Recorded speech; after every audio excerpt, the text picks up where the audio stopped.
Good afternoon, everybody. My name is Greg Moses. I am editor of the Acorn Journal, Philosophical Studies and Pacifism and Nonviolence, and communication coordinator for Concerned Philosophers for Peace. Today, the Concerned Philosophers for Peace is pleased and honored to welcome you to a launch of Joseph Orozco's brand new book, Star Trek's Philosophy of Peace and Justice, a global anti-racist approach, published by Bloomsbury. Joining this afternoon is the author of the book, Dr. Orozco. Welcome, Dr. Orozco. Thank you, Greg. I'm happy to be here. I'm grateful for everyone here. We're really excited to share your work with our audience today. I wonder if you could, before we start, tell us a little bit about what you're wearing. Well, this is, I suppose, my favorite uniform. This is the classic gray from the later seasons of Deep Space Nine. In the background here, you have the Ops Central from Deep Space Nine. And so this is one of my very first uniforms, one of my favorite uniforms, because I got married in this uniform. So I actually was officially made a married person in this outfit. So I wore it today for a special occasion. Excellent. Well, we're honored that you picked that particular uniform to share with us today. Before we talk to you about your brand new book, would you please introduce yourself? Tell us a little bit about how you came to be the author of a book about Star Trek and philosophy.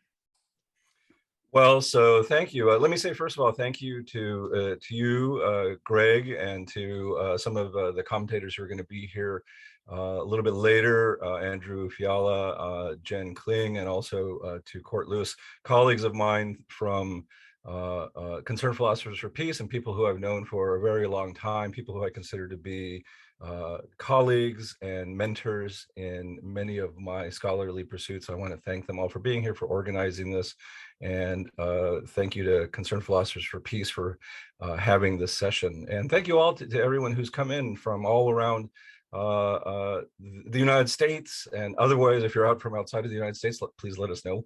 But this book was a real, I mean, one, it was my COVID project, so I didn't know what to do with myself during quarantine. So I can't say that, you know, I started watching more Star Trek, because I always watch Star Trek. It's sort of my go-to thing. But I started teaching a class in 2016 about the social and political philosophy and the ethics of Star Trek in celebration of the 50th anniversary of the network premiere of Star Trek. And I taught this at OSU, and I've been teaching it for a few years. And just, I use the episodes both as illustrations of philosophical theories, particularly ethical theories. But I started to think too that Star Trek had a point of view. That is, that it was articulating a certain kind of vision, both of the nature of humanity and the possibilities of the future for humanity. And I started to realize that this was a coherent story over 50, 60 years of storytelling over several different series. There was a canon, there was a body of reference that was self-referential, which I call the Star Trek universe. And I started to think that there were lessons here, and particularly lessons about the nature of peace and the nature of living in a just society and building a just future. And so this was something that had, you know, I'm a Star Trek fan from a little kid. This was something, like I talk about in the book, it was something special between my mother and I. We would spend Saturday evening or Sunday evenings after the news at 10 p.m. We would wait for Star Trek in syndication reruns to come on. And that was always a special time for me, is just to be able to end the weekend, get ready for the next week by thinking about some kind of lesson that was coming out of Star Trek. And so I've watched all of this series. I continue to watch all of the series regularly, and I started to think there's something here that needs to be said, I think, for peace and justice. There's a lot of different books on the religion of philosophy, the metaphysics of philosophy, the physics of philosophy, and there have been some folks from Concerned Philosophers for Peace who have written articles about the peace philosophy in Star Trek, but I wanted to have a more sustained kind of investigation. So this is where that book comes from. It's really just a blending together of a lifetime of fandom and scholarly inquiry in a certain area of philosophy. And I was just so grateful that I had a love with something that could bring all of this together. Thank you. Thank you, Professor Orozco, for sharing some of your background, your motivations for writing a book about Star Trek's philosophy of peace and justice. Let's get right into the philosophy. Can you give us an overview of the book? Just tell us a little about the main idea of the book and how you go about presenting it. Yeah, sure. I mean, as I hinted, I think that there's a couple of things that I think that Star Trek tries to do as part of the Star Trek universe, as part of this main message that it's trying to get across. It has a vision of humanity, and it has a vision of humanity moving into the future that I find compelling and interesting to pay attention to. I think the image of humanity that Star Trek has is what we might roughly call a humanist one. It's a vision of humanity learning from its mistakes and progressing forward by learning from those mistakes. So we're a species that's capable of learning from our mistakes, using our reason, using our judgment and our creativity to work together better, to learn from the mistakes of history, to build bigger and better institutions. And ultimately, if we can realize that about ourselves, we can progress into a utopian future, something like the vision of the Federation in Star Trek. And so I think that Star Trek tries to remind us of what we are as human beings fundamentally, which is a rational and primarily cooperative, creative species, that we have been able to overcome great evils throughout history, particularly by learning how to work better together and looking back and realizing, oh, we don't want to do that again. That was awful. That was a horrible period in our history. I follow in some sense the kind of theory of history in Star Trek that comes from the political theorist George Gonzalez, who's written a little bit about this. He sort of shows that in the Star Trek universe, there's this kind of progress of humanity learning through history from the period of the American Civil War, from World War II. And then the backstory canon of Star Trek is we've learned how to deal with World War III, and we have created a world in the Federation of the 23rd, 24th, and so forth centuries. We are a species that no longer fights with ourselves because of scarcity of resources, because of things like racism, sexism, homophobia, so forth. We've learned how to be able to work through all of those kinds of conflicts to enjoy and not just tolerate, but encourage and bring out the differences in ourselves, to be able to better ourselves and to explore the universe and to find out all of its mysteries. So I think that fundamentally at the heart of Star Trek is this kind of a vision that Gene Roddenberry called IDIC, right?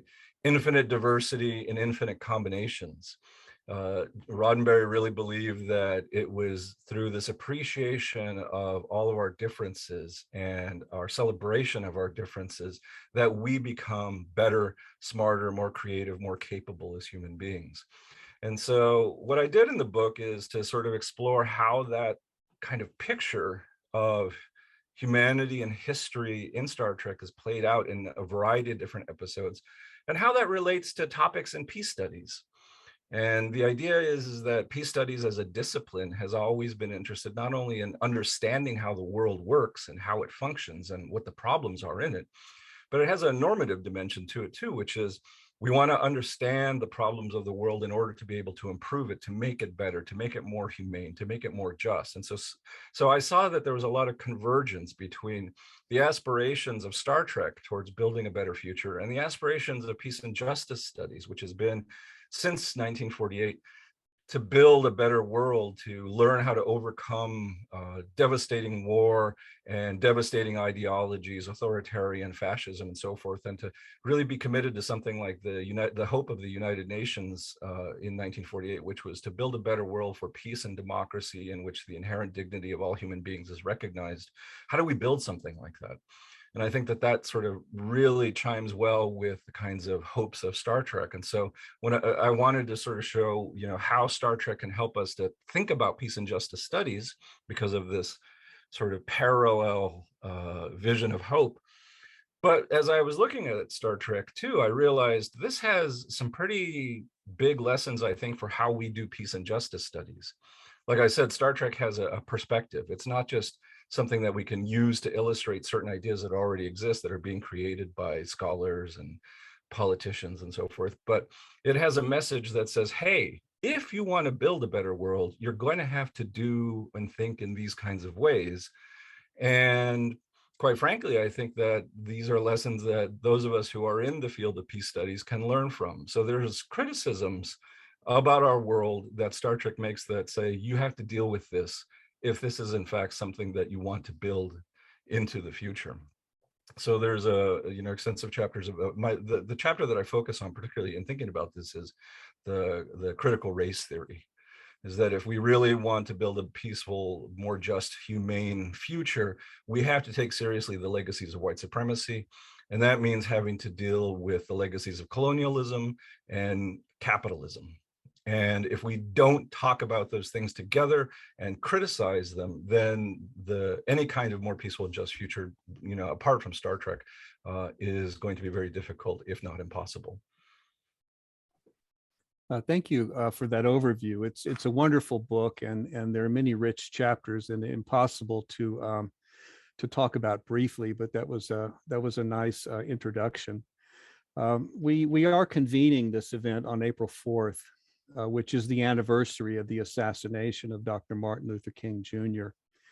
I wonder if you could take a few minutes and talk about the connections that you make in the book between Star Trek and King, between King's philosophy of nonviolence, and the way you present the philosophy of peace in an anti-racist perspective.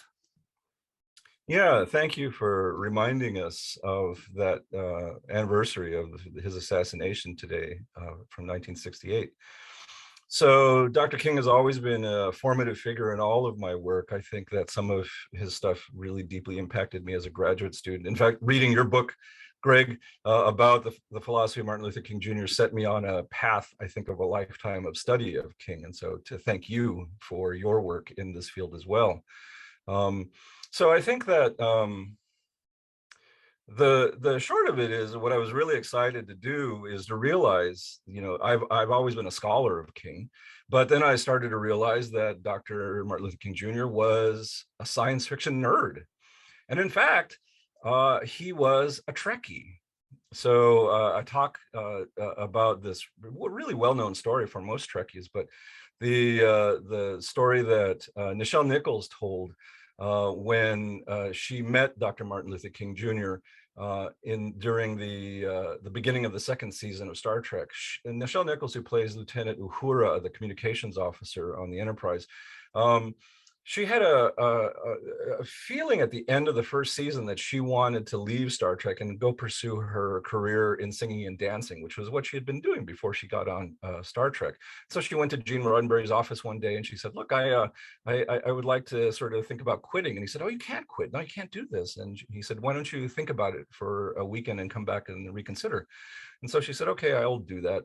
She had a civil rights gala to go to in Los Angeles. I believe it was an NAACP fundraiser. And while she was there that evening, she was being shuffled around by her handlers. And one of them came up to her and said, there's a Star Trek fan who would like to meet you. Would you mind talking with him and a little bit? And she said, oh, sure. And so she thought, it was just going to be one of these regular sort of nerdy guys that would come along and say, hey, I really love your work. Will you sign this napkin for me? And so she was sitting there and she says she looked up and she realized that the fan was Martin Luther King Jr. And he told her, I really appreciate your work on Star Trek. I think it's great. I'm a big fan. And she says, well, I'm happy to hear that. I've actually been thinking about leaving the show. And he sat down with her and he looked at her very seriously and he said, you know what, you can't do that. And she was like, well, why not? He said, what you're doing is so important, is that the vision of the future that you are portraying by being an officer on the flagship of humanity's starship in space, that representation is so important for so many of our people, because on television, you're not a maid, you're not a servant, you're an officer who has an important task. You're representing the future of our people. You're the reason that we march in the streets. And so after that, she couldn't leave Star Trek, right? So she felt this sort of burden of representation, which she carried out. Nichelle Nichols did very well. She went on to advocate for people of color to study in STEM fields. And she worked with NASA to recruit astronauts of color. And Mae Jemison, in fact, the first African-American woman in space, claims that, it was Nichelle Nichols and her portrayal of Uhura that really motivated her to do what she did. And there's so many actresses who have talked about the important influence of Nichelle Nichols. And I think that Nichelle Nichols wouldn't have been there without Martin Luther King Jr. tying the vision of the civil rights movement and its aspirations for a different kind of integrated America with the vision of Star Trek. And so I think that this, again, for me, when I heard this story, it really tied together the threads of a lot of work that I've been doing over my lifetime, and really thinking that Star Trek has an important vision. Because if Dr. King thought it was important, then there must be really something there to pay attention to. And so, in the book, you will find a lot of discussion of Dr. King's ideas of peace and what justice requires, and particularly some of his notions of what we might call structural violence, the ways in which we create institutions that create lifetime opportunities that harm certain groups of people, perhaps inadvertently, but nonetheless still harmful. How do we deal with institutional harm and oppression in various ways? And so I think that this is important to sort of think about when we think about the sort of future of race, like what kind of world do we want to build? And the chapter on critical race theory in Star Trek, in the book, deals with a variety of different kinds of ideals of what kind of future we would want. Do we want a colorblind future? Do we want just a future where we tolerate each other? I think actually that Star Trek presents a vision of a sort of a much more rich kind of multicultural place in which we recognize and celebrate one another's differences and look at our differences as things that we can rely upon to help make our world richer, better, more creative, more flourishing for all of us together. So it's much more than just simply not seeing color. It's seeing color and recognizing that our differences can be important tools for getting a better future built up. And so I think that this is ultimately what Dr. King wanted as well. I think I sort of tie this to his ideas about integration in the last, say, 2 or 3 years of his life. But Dr. King is very sort of central, I think, into the ideas of what Star Trek was hoping to build.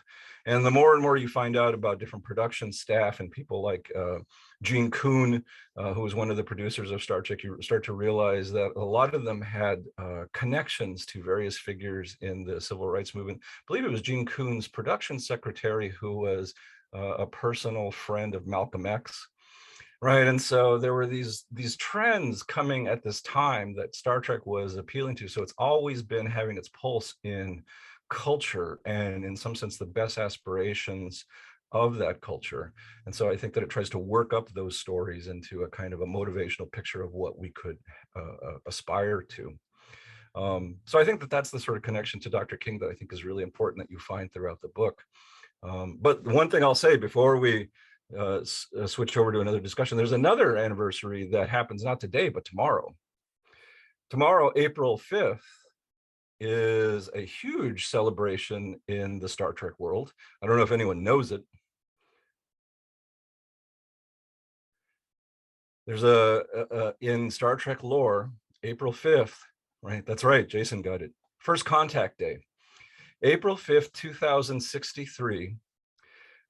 is celebrated in Star Trek, in the Star Trek universe, as the day in which humanity first met an alien species, and it set the course for the development of the Federation. But before that is this really dystopian period of eugenics wars, genocide, almost extinction of the human race through thermonuclear war. It's a really, for Star Trek, the next 40 years or so for us are going to be really awful. It's a really dystopian future that we look forward to in the near future. But at the end of that period in 2063 is the awakening of humanity towards the stars. And it's one of those moments, I think, that I talk about where if we can learn from the past, if we can learn to see how to learn from history and learn about what we are as human beings, as smart, capable, creative, cooperative beings, then April 5th, 2063 is a monumental moment in human history that will take us somewhere that we've never been before. And so I always like to celebrate that day because, again, it's one of those moments of real hope, I think, to have, and particularly at a dystopian time in which we live now, to think about maybe there's a future for us that's going to be so much brighter and grander, full of more possibilities. I think that's also worth celebrating. Well, thank you for that, Dr. Orozco. Thank you for helping us to memorialize Dr. King's assassination, his life, and to connect it to an anniversary of hope as well. Well, I've read the book. I've got it on Kindle. I like Kindles because you can do the search and text kind of thing. And I've watched a lot of Star Trek, and I've read a lot of philosophy. So your book does a great job of bringing the two together. We're honored today that we are joined by Andrew Fiala, a professor of philosophy at California State University, Fresno. Dr. Fiala is a well-respected philosopher of peace and nonviolence. He has written about 10 books, including a forthcoming book on tyranny. Welcome, Dr. Fiala. Hi everyone from California. Glad to be here. So you have been reading Dr. Orozco's new book, and we want to hear what you think. But first, would you please share with us a little bit about your background, how you came to have a lifetime interest in the philosophy of peace and nonviolence? Yeah, thank you, Greg, and thank you for organizing this, and thank you, Joseph, for this really fun and insightful book. It's great. I mean, I just really enjoyed reading it. So you have to get a hold of this, folks out there. I've been working on this stuff for my whole life, and when you had said that this is the anniversary of King's death, I was a baby in Memphis when King was assassinated, and so that's part of kind of my family history, is to think about violence in the aftermath. And then I've had the good fortune to work with people like Joseph Orozco, who I'm not only a Star Trek fan, but I'm a Orozco fan. So, I've learned a whole heck of a lot from him, including, I don't think you mentioned this in your introduction, but he wrote this really great book on Cesar Chavez, who is one of our local heroes here in the Central Valley of California. And, that's another really insightful book. So, I mean, all these, this is all important stuff. And I think, in our world, in our country at this time, we need to be thinking much more carefully about peace and nonviolence and justice. Thank you for that, Dr. Fiala. Do you want to talk a little bit more about growing up in Memphis? Well, the family, I'm white middle class American, and the stories we heard about this from my parents and my relatives kind of reiterated the white supremacist narrative. And folks in my family are still working through that lens. And so it's sort of, you discover the problems when you live within them of white supremacy and sexism and racism. I mean, so I come at this from a different angle, having grown up in a kind of be honest about this, white supremacist household, and have learned from a lot of people like Joseph Orozco how to think differently about these things. So we can make progress. I think that's the good news is, generational projects actually can bear fruit. Thank you for sharing that background with us. Now let's get right into Dr. Orozco's book. Are you a Trekkie? Yeah, and there's generational issues here. So I was, I discovered Star Trek in the 1980s, watching it on midnight reruns in Southern California. So it came on across Southern California at midnight. There was the original series, and then that hooked me during college, and then Jean-Luc Picard and that generation of Star Trek. And I have to admit, I kind of lost track recently. But Orozco, again, he introduces us to across the generations of Star Trek, I will say. And the Voyager is kind of as late as I got. Although when the movies started coming out, my wife loves the reboot, right? So the the new universe, there's fun stuff there, and yeah, I've enjoyed it for the last 40 years. So, and clearly you're a philosopher. So what's your overall impression of the book? In your opinion, what's the most interesting thing that this book offers you as a philosopher of peace and nonviolence? Well, this, and it's partly Joseph Orozco. He is a cutting, critical, radical thinker. Like, Joseph approaches things from a quite radical point of view, but his spirit is so kind and hopeful. It's sort of like, he lays out some criticism and then brings it together with like, yeah, but human beings can do better, so that, one of the things you see in his writing in this book is that, critical spirit, but with kindness and gentleness and hope alongside of it. So, and that's always been my experience, Joseph, of, hearing you speak at the APA or at, various conferences that we've been involved with is, the standpoint from which he comes is, it cuts as deep as possible to the roots of injustice and racism and inequality, etc. But then, like, as he said in the introduction, his deep belief is that human beings are a rational, cooperative species. So you put those two things together, and you get the criticism, and you get hope. And so I think one of the best things about the book is his focus on Star Trek as a critical utopia, not a dystopian future. Right there's a great hope for humanity that comes through Star Trek and through Orozco's recounting of it. So I find that to be super useful these days, because there's a kind of doom and gloom in the world. We feel like things are falling apart, and Joseph gives us a recipe to put them back together a little bit, after they fall apart. Thank you. But as a philosopher, of course, you would also have questions and concerns. It's not often that we have the author in the room when we have questions or concerns about a book that we're reading. So if you had to pick your most pressing question or concern, what would it be? What would you like to ask Dr. Orozco to explain or clarify for you? Yeah, so, the one significant worry I have about the Star Trek future is that it is militaristic and hierarchical.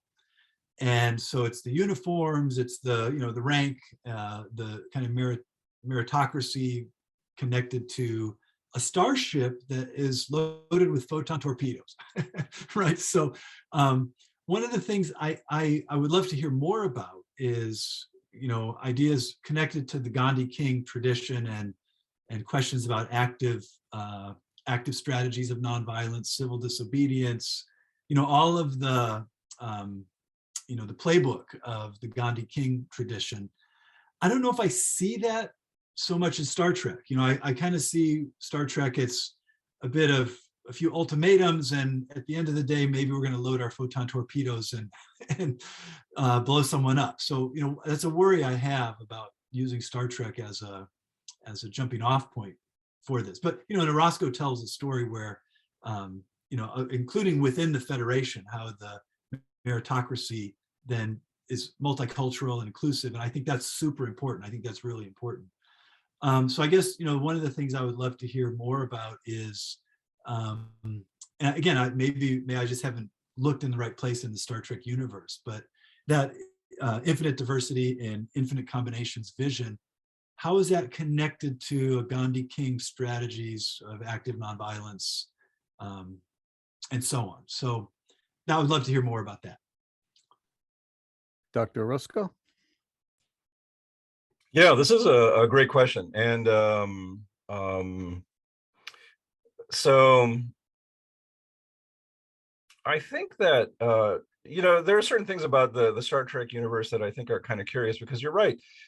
Most of the stories take place on these settings, these ships that are sent out by a multi-species federation, right, through Starfleet. And there's a uniform structure and there's a command structure and everything. And so it's very hierarchical, very sort of top heavy. Quite frankly, not a structure that I think is always really great for democratic deliberation.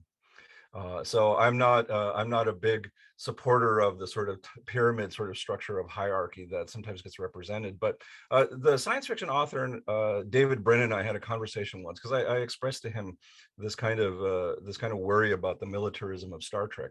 And he suggested to me that, he says, there are varieties of military. So he said, Star Trek is the kind of flavor that you have in Star Trek is less like, the Army or the Marines. It's more like the Coast Guard, he said, right? Where you have people on ships and it's much more sort of fluid camaraderie. And there's less of a sort of a kind of militaristic or imperialistic, violent kind of tendency. It's about providing assistance and aid and service to people.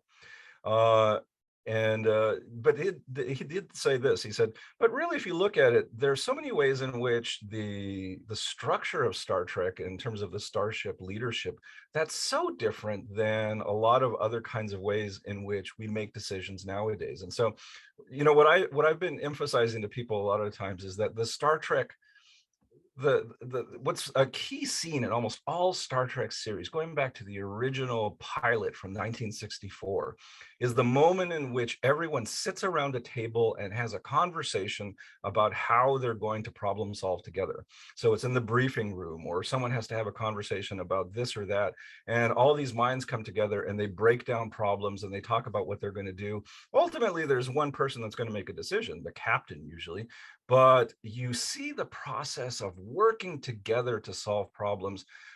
And this is even true up to modern day Star Trek and Discovery and Picard. My criticism of Star Trek, the new Trek, is this: I wish they would give people a chair when they're sitting around to make these kinds of problems, because in the older Star Trek, they're always sitting around a table thinking together. In modern Star Trek, they're always standing around looking at each other, which I find really unnatural and not a really pleasant way to make decisions together. But right, so I think that there are ways in which Star Trek tries to show us that, yes, there are glimpses of this kind of militarism, but it's a very sort of different kind of view. And, throughout Star Trek, there's all these kinds of emphases that Starfleet is not military, right? We're explorers, not military. We are out here to find new worlds, not to be conquerors. And various ways in which they play with stories about like different alternative universes where Starfleet is a conquering military force, and how that's really different from what they do in the Starfleet Prime universe. So I think that you're right. There could be stories told in the Star Trek universe that don't have to focus on Starfleet. And I really, my big criticism of Star Trek is that I wish that there were these kinds of stories. But I think what's interesting is when Star Trek has sort of tried to tell stories of civilian life, or tries to show ways in which the Federation and Starfleet and its sort of military structures fall apart. Or don't work. I'll just mention this. There's a storyline that begins in the Star Trek The Next Generation about the Maquis. These are civilians that get stranded on a border territory between the Federation and the Cardassian Empire. Cardassian, not Kardashian. though both of them are toxically evil, right? But the Cardassians and the Federation have had these wars and border skirmishes, and they create a kind of a neutral zone. And there's all these planets in between with people, and they get tossed around by both of these powers in a kind of Cold War realist way that leaves some of the civilians out in the cold, and they eventually form a kind of a survival terrorist force to defend themselves in this area. And there's storylines, and the whole sort of Voyager storyline is about a group of Maquis. Most of them are people who were in the Federation, who left the Federation because they felt that the Federation was not living up to its ideals, and they created this sort of civilian pseudo-anarchist kind of communes. I think those stories would be really interesting to tell about the Maquis. The Maquis, I think, however, all got wiped out at the end of DS9, at the end of the Dominion War. So I think that those people met a tragic end. But to speak about Gandhi and King, I think that what I tried to do in the book is I tried to show that there are a variety of ways in which Star Trek approaches conflict and war. And so, yes, there's a lot of weaponry, there's a lot of sophisticated combat possible in the Star Trek universe, but it's always thought of as a last ditch measure. So Star Trek, I think Starfleet tries to follow very much to just war traditions, right? Violence is only used in self-defense, only for a just cause. And, you know, peace is always the thing to try to achieve, but diplomacy is always the way to go. And the stories so often in Star Trek are about how something could have gone very much awry, very violent. There could have been an all-out war, but it was through some kind of realization of a deeper source of conflict, of a deeper problem that needs to be addressed rather than solving it through violence. And I think that this is the Gandhi King message, is that when you're thinking about an eruption of violence or a spark of, you know, what you call, Andy, spectacular violence, there's always a deeper sort of cause. And I think that Star Trek has been really good over the years of getting us to focus on those deeper causes, to think about what might be structurally going on that leads people to think that violence is the only outcome. Or, you know, my favorite sort of trope of Star Trek is that it always, I'm not sure if there's a notion of evil in Star Trek. I've been trying to think about this a lot, particularly because Gene Roddenberry was very concerned about how villains are portrayed. And so in the original Star Trek, there's so many stories in which a villain is originally portrayed and gets people into trouble, does awful things. And then the story gets us to try to understand why that villain is the way that they are.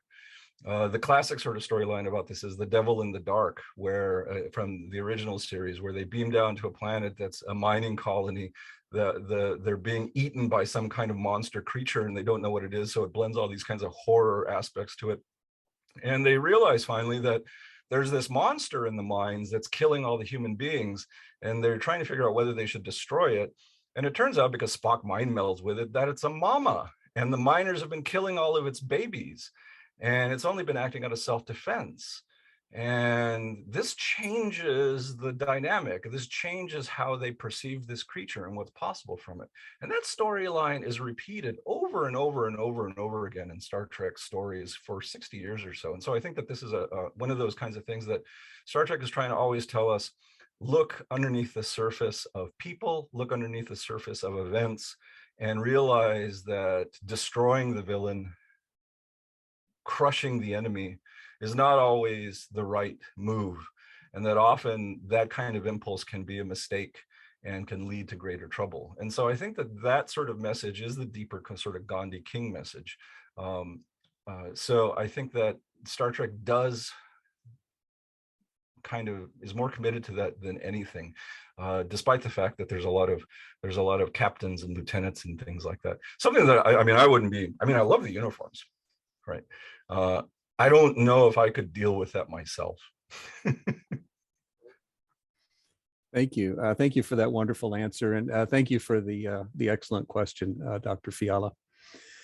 We would like to introduce one of our colleagues from Colorado. Dr. Jennifer Kling is Assistant Professor of Philosophy and director of the Center for Legal Studies at the University of Colorado at Colorado Springs. She has written books about philosophy and war refugees, protest, pacifism, and feminism.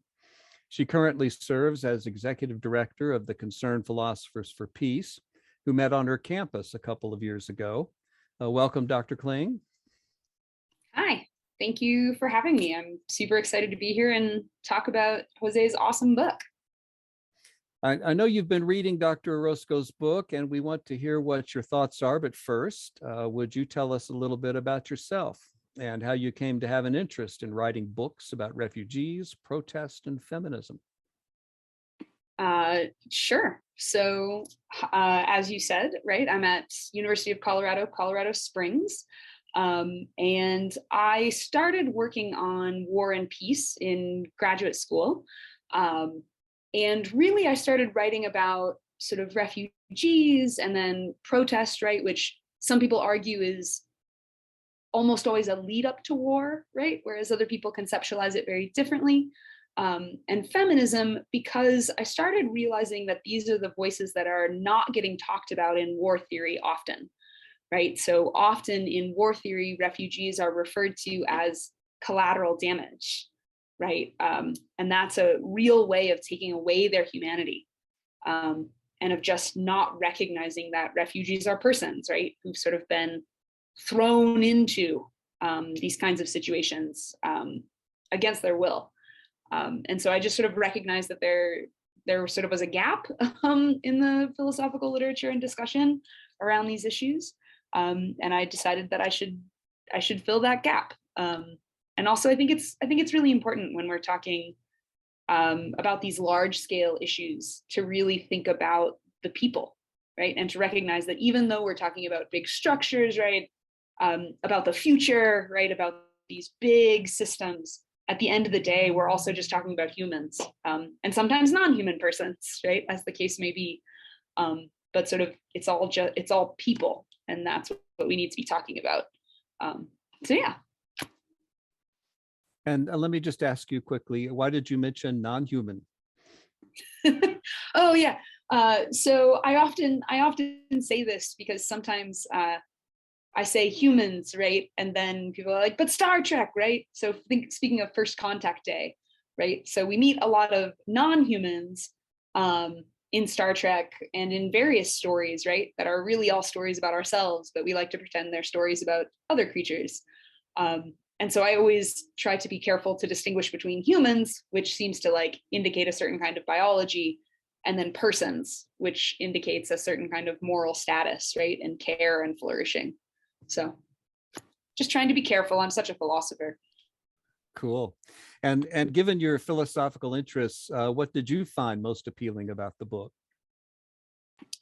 Yeah, absolutely.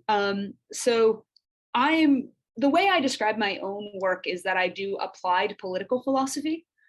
So I try to think hard about politics and war and peace and international relations, but always in an applied context. So I'd like to look at sort of things that are happening in the actual world and how we should talk about them. And so I loved two things about the book, perhaps unsurprisingly. The first is that I really love how it gives us a kind of roadmap, right? So a lot of fantasy, science fiction sort of gives us a possible world, right? It gives us this picture of what we could be like or what we might be like if we make sort of the right decisions, these kinds of things.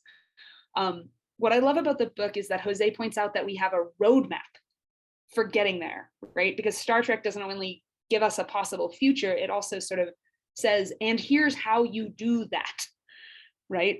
And that's a large part of what the book is about. And as an applied political philosopher, I'm always in the market for a roadmap, right? Tell me not only what I'm supposed to do, but like tell me how to do it, because I think that's really important.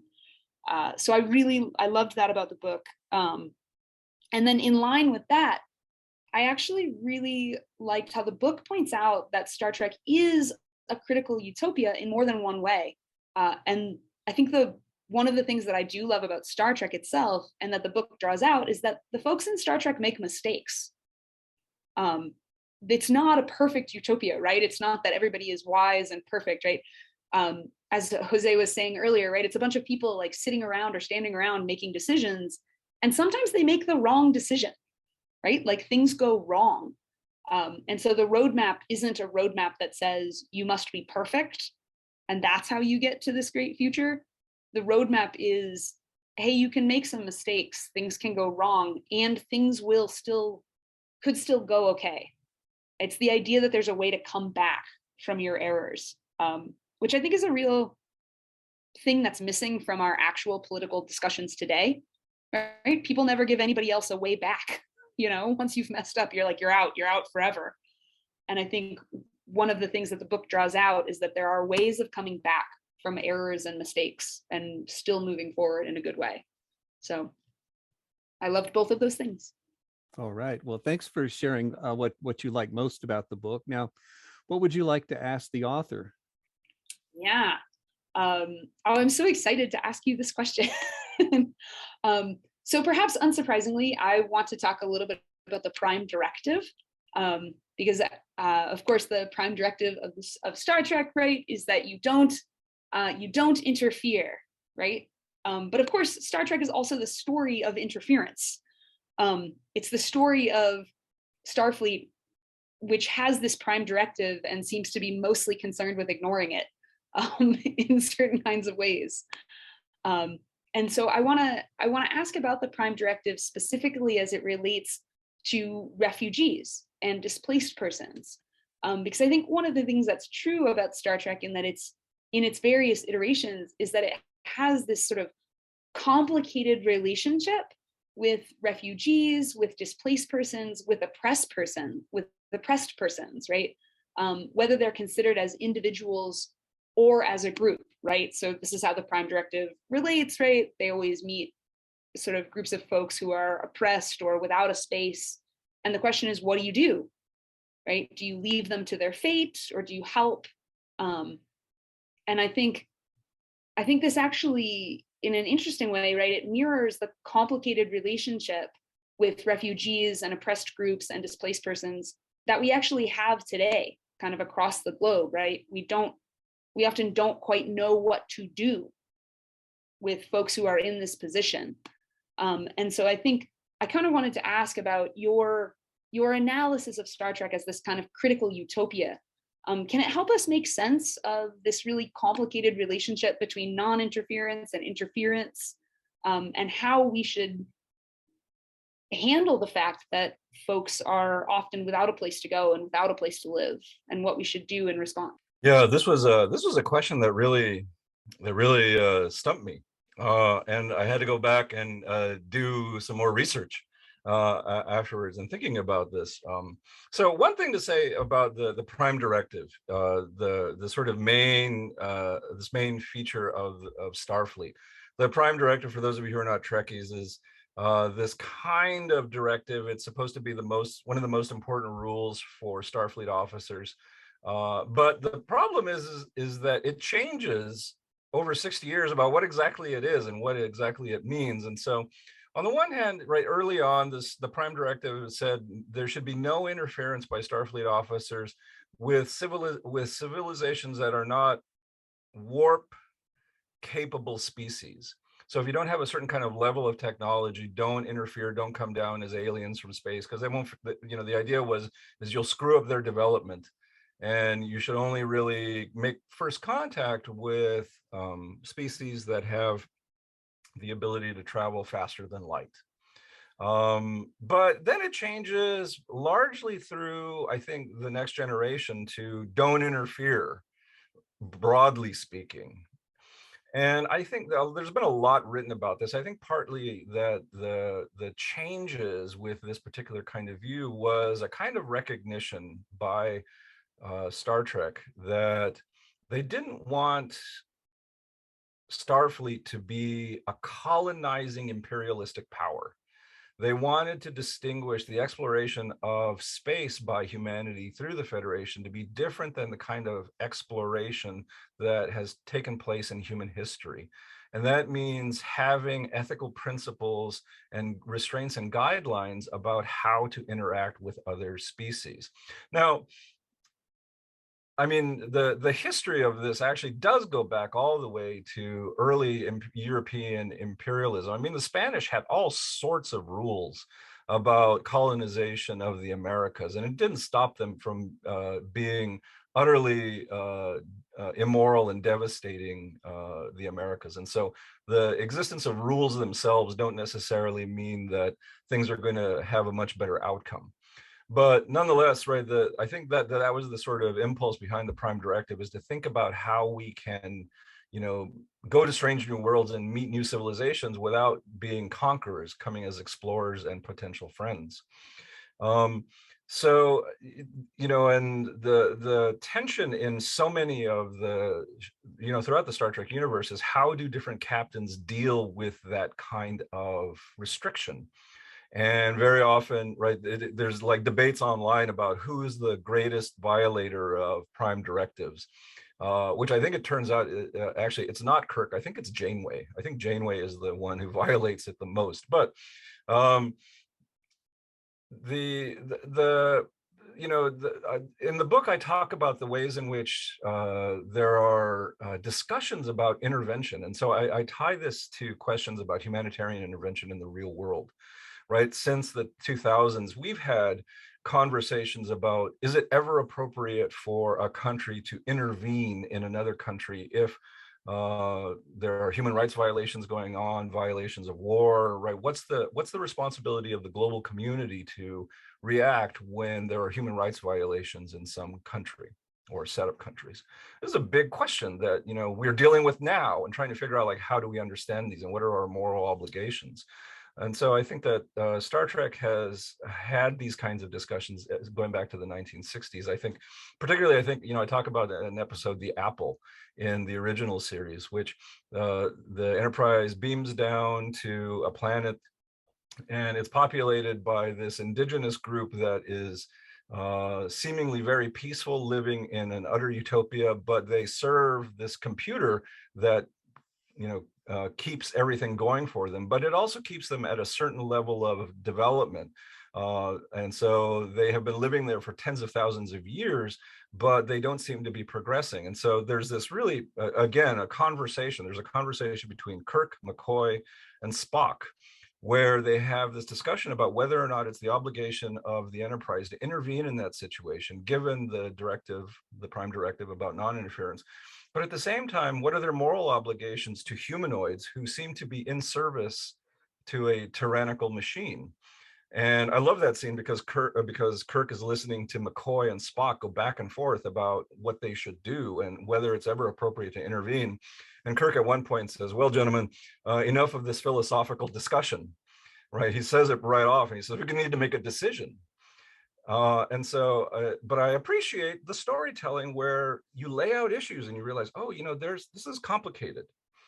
And what I do in my chapters, I talk about how that sort of plays out in many different episodes in Star Trek, that sort of conversation of grappling with these different kinds of moral obligations, these duties that are not all easy to try to figure out, and how do we perhaps negotiate them?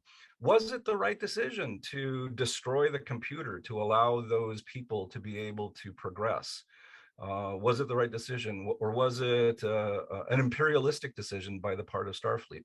I think there are ways in which we might be able to talk about that. I use actually Martha Nussbaum's capability theories to make sense of that. But I think that I appreciate the setting for that kind of discussion, to be able to talk about that.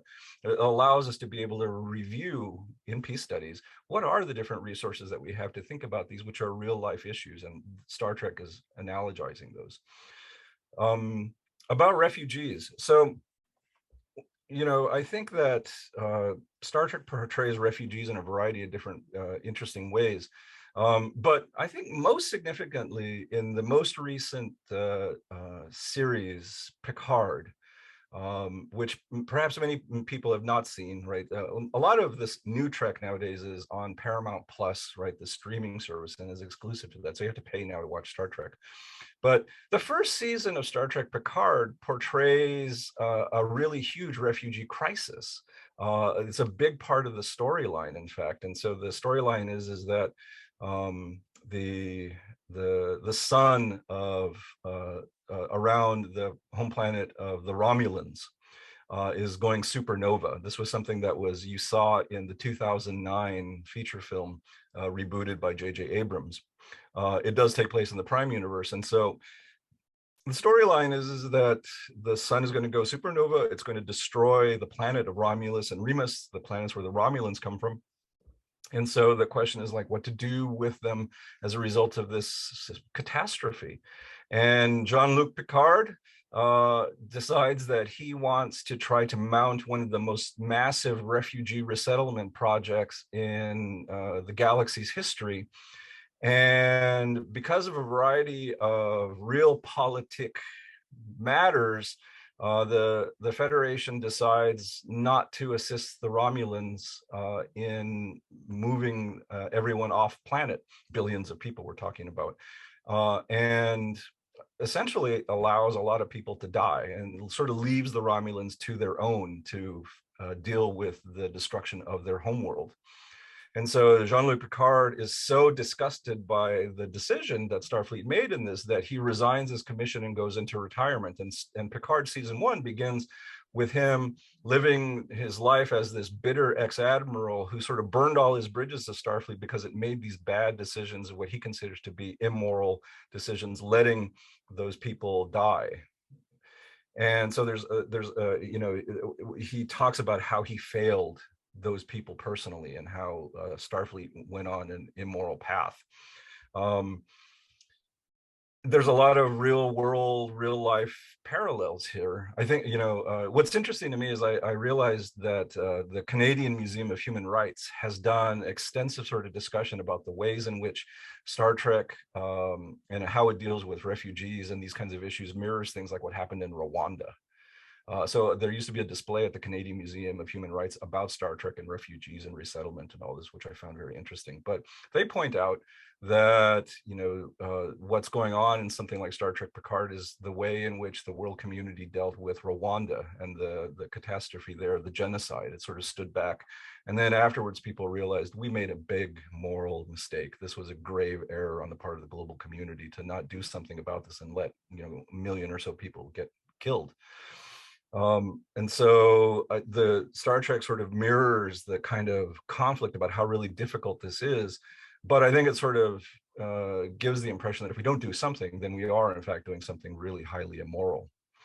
But I think it comes down to something that you said before, that we're dealing with people. It's not just numbers and it's not just billions of statistics and so forth. It's real people. And so, the way that I would end this sort of discussion about refugees is to focus on this Next Generation episode called Journey's End. Which is one of my favorite episodes. This is about the neutral zone between the Cardassians and the Federation.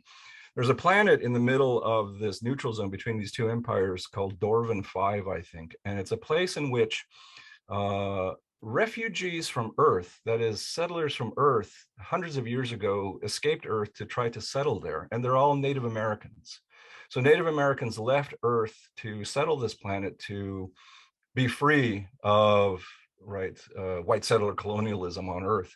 And they've created this community on this planet, which is now, used to be a Federation planet, will now, because of the treaty negotiations, become a Cardassian planet. And Picard is sent there, ordered to go resettle everyone, to take everyone off planet. And this group of Native Americans say, look, no, you're not going to do this to us. This is not the history that's going to play out now. This is how our people have been treated by powers all along, and we're not going to let it happen again. And he has strict orders from Starfleet to get these people off by any means necessary. And the Cardassians are like, get these people off or else we're going to deal with them. And it's this really sort of tense situation about like, what do we do with these people who are stuck in the middle of these two massive powers fighting over hegemony in this region?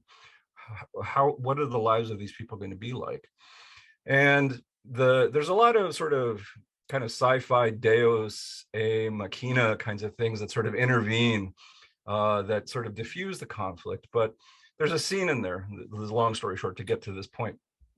Picard is talking with the Cardassian commander, and he says, look, you know, if we don't figure this out, there's going to be a war.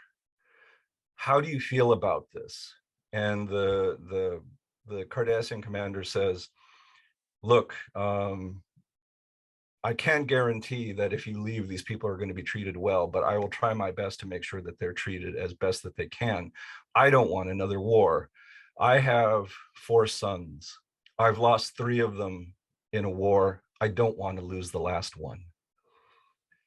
And so ultimately, right, there's peace, right?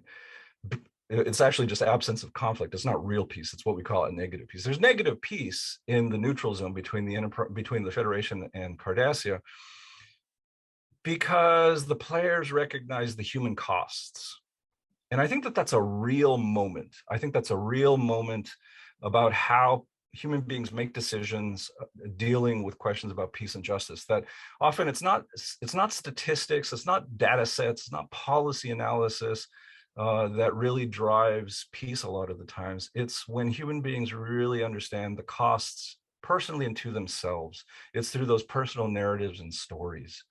And so I think that Star Trek kind of hits home on that point, is that we need to be able to hear and tell those kinds of stories when we're seeing, you know, massive powers about to go to war with one another. And so this makes me, you know, I was thinking about this episode, I was watching it the other day, and I was thinking about what's going on in Ukraine, where this country is being rendered apart. And the question is, do we intervene? There's going to be a big war if we get involved. It reminded me so much of the discussions between the Federation and the Cardassians in that episode about what to do, because we know that if we get into this right here, it's going to be awful for everybody, perhaps deadly for billions of people.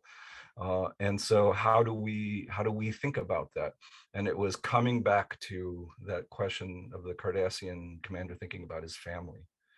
And so the question is, I think always for peace and justice studies, is how do we highlight the human costs of war and injustice and oppression without it sort of just going over people's heads, becoming statistics, becoming stories. And I think that that's what's really rich about Star Trek, is it tries to portray and to dramatize these kinds of moral conflicts and costs, gives us ways of being able to explore these tensions with stories that are moving, that are complex, and sometimes get solved, sometimes don't. In fact, that piece breaks down in the Star Trek universe, and that's where the Maquis come from, because the Cardassians don't honor their treaties with those peoples, and they have to fight back, forming a sort of a terrorist organization. So that storyline doesn't, I mean, it shows that peace is really elusive, but it's the human stories. And the question is, I think for us as peace scholars, is trying to figure out, like, how are we able to get people to elicit moral sympathy, moral empathy, so that we can make change. And I don't frequently think that that happens through the kind of really hard political science kinds of ways of thinking. I think it's through human narrative. Wonderful. Thank you. Thank you for that beautiful answer, and for the way the answer connected to one of the issues that is on everybody's mind today. And so thank you, Dr. Kling, for the wonderful question. We had a question in the chat from Judy, but I've been chatting with Judy in the background, and she says that your answer to Dr. Kling pretty much took care of that. So we're going to go on to Maurice Hamington, who has his hand up, and we're going to ask Maurice, could you go ahead and unmute yourself and ask your question? Yeah. Hi, Jose.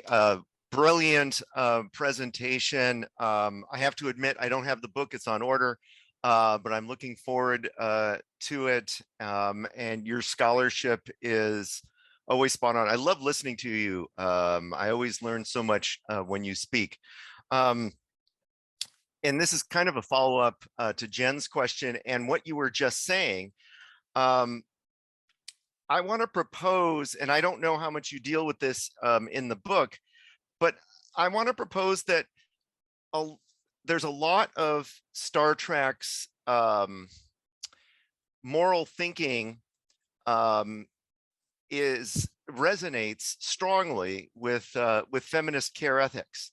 In the negotiation around the stories you were just telling, the empathy, making the connections, it seems to me that there is the Prime Directive, there's all the rules, there's the hierarchy and all that kind of thing that's out there.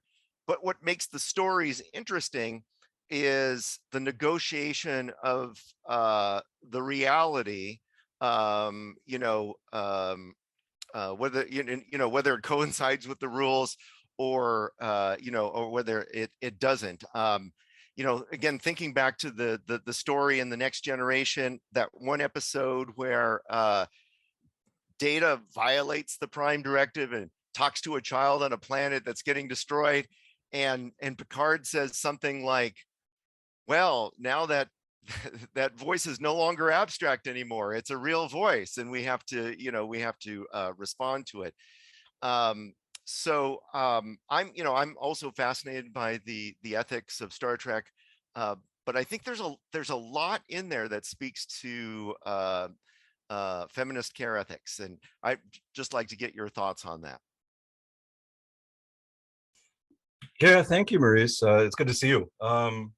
So I think you're right. That episode is really great in talking. It's sort of trying to show that so much about what matters has to do with that kind of human connection and the creation of conditions for empathy and feeling together. That's so much of Star Trek stories all together. I mean, it goes back, I think, to one of Gene Roddenberry's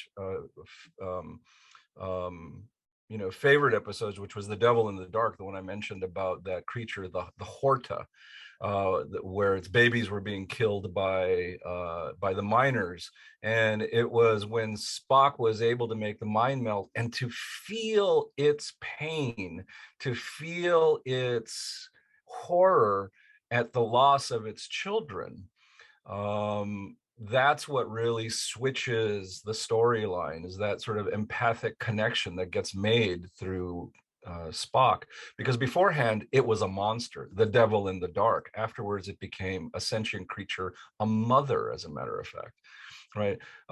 You'll be happy. I know that you do a lot of work on the philosophy of Jane Addams. I really say that what's important about Star Trek is I think it takes seriously Jane Addams' point of view that the absence of conflict, negative peace, is not enough to really talk about full peace. So there's an extended discussion about Jane Addams and her notion of positive peace. And I say that I think Star Trek is really trying to shoot to try to get us to understand that that's really what peace is, a world that's devoted to human rights, to economic security, to living sustainably and in communication with non-human persons, and a better connection to the natural world. And I think that Star Trek learns that from something like Jane Addams.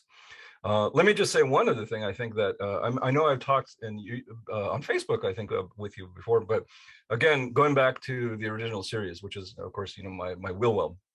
There's an episode called The Empath, which I really recommend to people to check out. The crew of the Enterprise, the trio, McCoy, Spock, and Kirk, beam down to a planet to investigate loss of communication with a Federation science outpost, and they find that the two scientists that were there have been tortured and killed, and they're trying to figure out, like, who did this to them. And they then run across a young woman who is mute.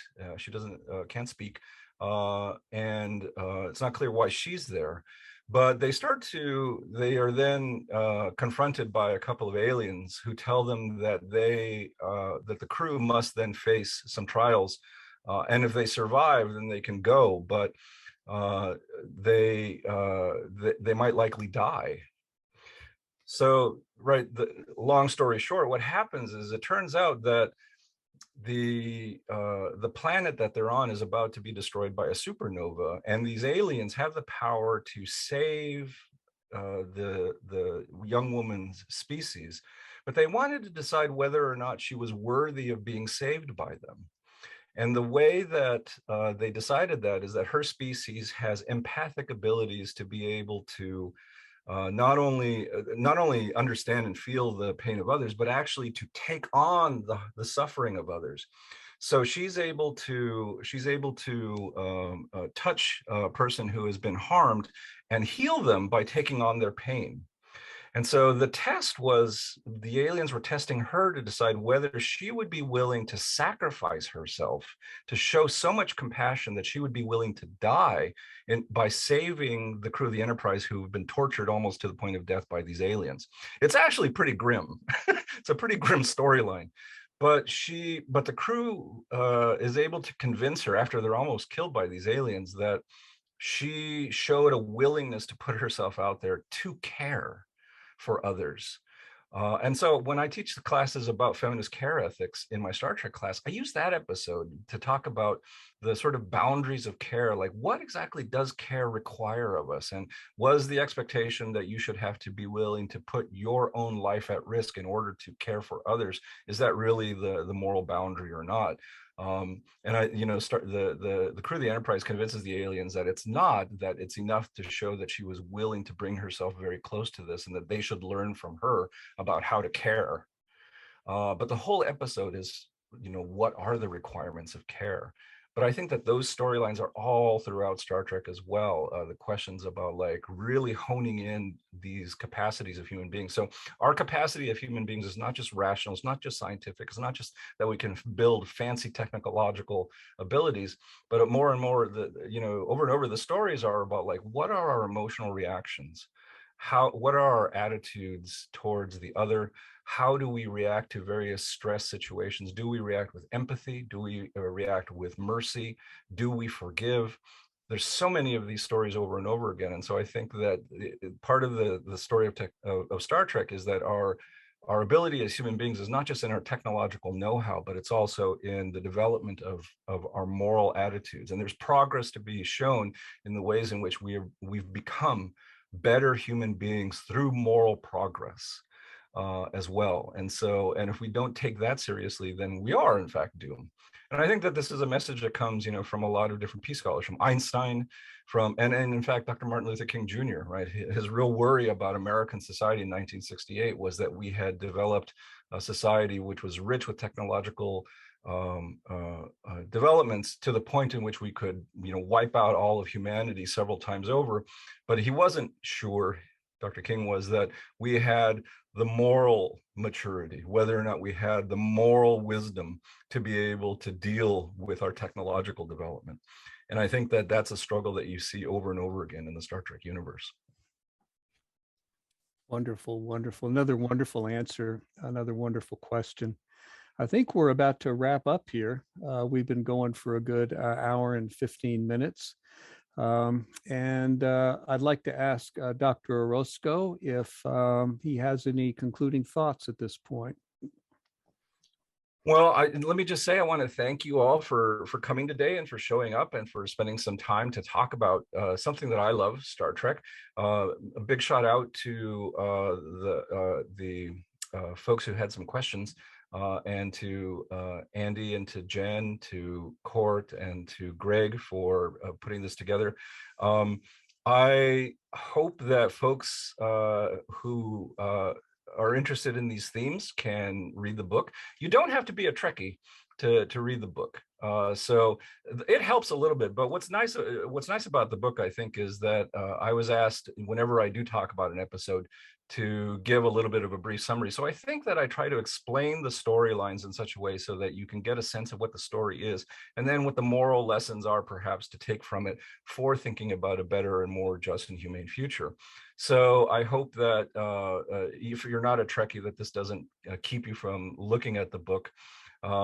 So for those of you who are peace and justice scholars, I hope that I can convince you that Star Trek is worthy of your attention, because I think that, I quite honestly do believe this. I think that if we're looking for revolutionary stories at a period in time in which humanity is really in a kind of a dystopian slump, and this is not just anecdotal, and if you all doom scroll and feel bad, it's the case that a lot of people feel this way.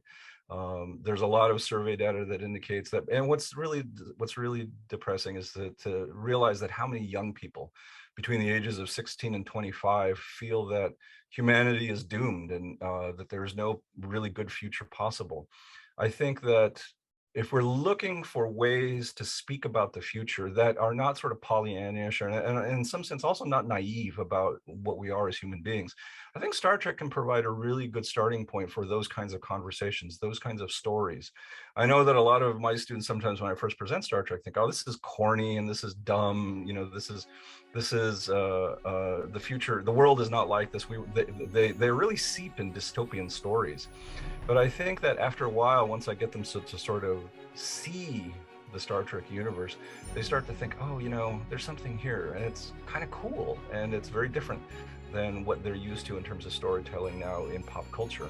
And so I think that, you know, whether you are a scholar, whether you are an activist in peace and justice studies, I think it really behooves us to pay attention to the narratives of our pop culture and to figure out how these structure our expectations and to fight in the field of pop culture for the imagination of the future. And I think that Star Trek is one place, not the only place, but one place in which we can make an intervention, I think, and really, I think, try to tell stories that can make a difference. Thank you so much. That went so quickly. Can we risk Zoom crashing and just everybody unmute for a second and say thank you to Dr. Orozco? Thank you. Thank you. Oh. Thank you. Thank you. Thank you. Yeah. Thank you. Thank Jill. you. Thank you all. Thanks, Jose. Thank you also to Dr. Fiala. Thank you, Dr. Kling. Thank you also to Court Lewis, who has hosted the Zoom session today, and everybody who has joined us today for this book launch of Star Trek's Philosophy of Peace and Justice, A Global Anti-Racist Approach by Jose Antonio Orozco. The book is available from Bloomsbury Press, and you can get the Kindle at Amazon. Take care, everyone. Andy can do the hand sign. I'll just say live long and prosper.